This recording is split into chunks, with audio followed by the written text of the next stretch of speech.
What is going on, ladies and gentlemen? My name is Jack McNeil of Baseball Essential. I want to talk about this because as a YouTuber, I think it's very important to cover, and I respect MLB Advanced Media. I respect the hell out of them business-wise. They have created basically $1 billion annual revenue, as cited in Forbes, out of, from nothing. They started to invest in MLB.com, teams bought into it, and now they are some of the best streaming technology in all sports, and different fights use the streaming technology that they have from MLB.TV and others. So it's a great facet of Major League Baseball as a whole, and really does bring them into the 21st century and does help bring in some younger fans able to watch baseball on all platforms. That being said, by shutting down Dodgerfilms, is what they're doing right now, you are not, you can use MLB.TV to reach fans, younger fans that are watching things on iPads and MLB at Bat, all those things. But what Dodgerfilms does is reach younger films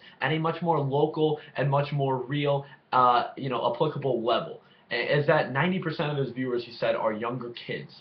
The Dodgers magazine had an article run about him, a very positive article, talking about how many more kids came to games because Ryu and young child interaction that was filmed and went viral, the catching balls and giving the balls to the fans, that got more people into the ballpark, got younger fans into the ballpark, and he kind of created a sport within the sport, which is catching balls and filming himself. And if nothing else, the kid might just try to, get the balls once he catches them, go where Dodgerfilms is at in the stadium and wait for him to catch a ball, and he'll give it to the nearest kid. So it was getting a lot of people involved in the game. MLB.com, MLB Network, they use his videos. Vince Scully called it the selfie of all selfies, a recent catch of his. He's got national press, CNN, all of these, these great PR moves that were conducted to promote Dodgerfilms. It all was in a very positive light. But recently, after over 100,000 subscribers and all of this, 7 seasons, they decide to say, they pull out the old legal handbook there and say, you can't have videos without the express written consent of Major League Baseball. And, you always hear that, and they've applied that to many websites. For example, if there was a site called MLB, Nation was a site, they've very possibly got a legal document that said, you have to shut down your site or change your name. Because you can't use MLB in names of websites, that's, their copyright. You can't do it. You can also not use video from actual Major League Baseball games. That's why, Major League Baseball, MLB.com, has kind of a monopoly on all of the game videos. And that makes sense. It does, okay? And I'm not going to knock MLB Advanced Media for having those laws in place. It does make sense. I've always been more of an open-minded proponent of, anything to spread more baseball videos, in my mind, would be the better way to go about it. You're trying to grow the sport, trying to get more fan involvement. To limit people's ability to upload footage from a game they attended seems to be kind of hindering that. But that's besides the point. In this particular scenario, I highly doubt the Dodgers decided as an organization that Dodgerfilms was not good for them and they're going to cut them off after 7 seasons. I think this absolutely had to come from MLB Advanced Media directly. And I can see their argument in this sense. Dodgerfilms, yes, he films videos of him catching balls. Yes, great fan interactions. And I'm totally on the side of Dodgerfilms on this one, if you cannot already tell the plain bias as a fan going forward. But from this standpoint, I do understand. He'll upload a video of Albert Pujols hitting this number of home runs, and it will get 200,000 views. And those are views that MLB.com feels should be for their website, and I understand that.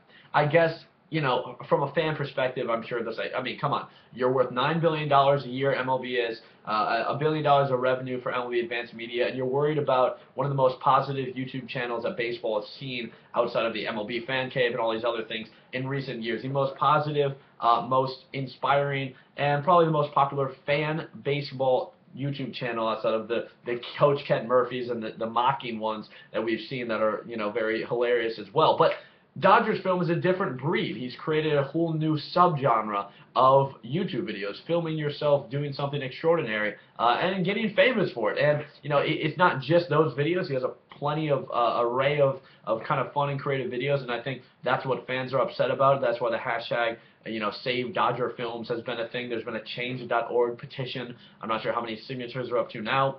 There's even just emailing the Dodgers, which is a pretty direct approach to dealing with this. But again, I don't think the Dodgers, in my mind, there's no way they would say, you know what, we need to take him down. I mean, he's been doing this for years. It's been great publicity for the Dodgers. In my mind, there's no way that's actually what happened. I think MLB Advanced Media just decided to crack down on it, and it's simple as that. I mean, they are taking views away from filmed content that should be or is on the MLB.com website. My question is then who fills that void? I mean, you're going to have a next MLB fan cave where you're putting GoPros on players, or maybe you're putting fans in the ballpark to do what he did, or you're just going to copy him. I mean, I think in my mind at least, in this digital age, it's really good to have viral potential in some of these videos, and he covers a niche market that hasn't.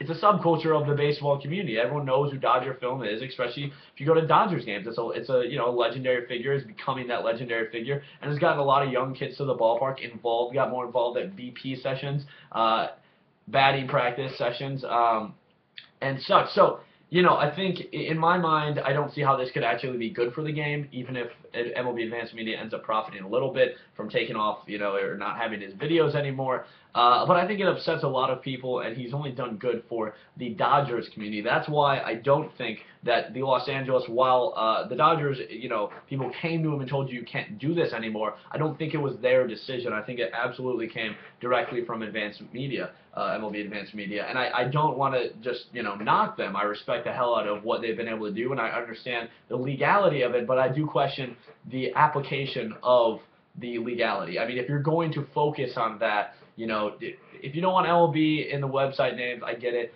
get rid of them all. But to target someone like Dodgerfilms seems to be a waste of energy in my mind, especially because I do think people are actually upset about this. So the power of internet, let's see if they back down. I don't think they will. They're much more powerful than